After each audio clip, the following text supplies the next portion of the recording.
అంటే ఈయన మాంత్రికుడు హోదాలో అన్నాడా? అప్పుడప్పుడు మెడలో అక్కడిక్కడికి పూజలు చేసుకుంటా వెళ్ళిపోతూ ఉంటాడు కదా, ఆ మోడల్లో మాంత్రికుడు హోదాలో అన్నాడా? ఈ రాష్ట్రానికి ఉప ముఖ్యమంత్రి హోదాలో అన్నాడా?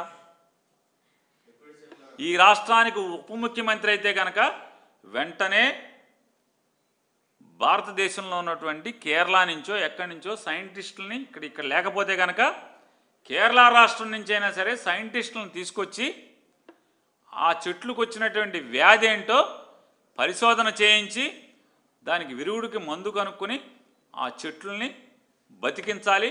తద్వారా రైతులు చచ్చిపోకుండా జీవం పోయాలి, చెట్టుకి పోయాలి, కోనసీమ రైతుకి పోయాల్సింది పోయి చేతపడి నేర్చినటువంటి మాంత్రికుల్లాగా ఆడి దిష్టి తగిలింది ఈడి దిష్టి తగిలింది దిష్టిలు తగులుతాయా?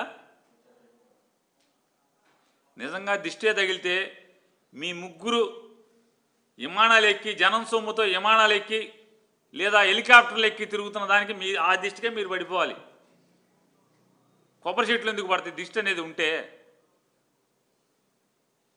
ఇవాళ తెలంగాణ ఆంధ్రాతో పోటీపడి వరి పంట పండిస్తున్నాయి, ఆంధ్రాతో పోటీపడి ఉద్యానవన పంటలు పండిస్తున్నాయి. ఒకవేళ తెలంగాణ ఏంటంటే రాజస్థాన్లో పండుతున్నాయి, రాజస్థాన్లో పండుతున్నాయి, కాయగూరలు పండుతున్నాయి, ఉద్యానవన పంటలు పండుతున్నాయి.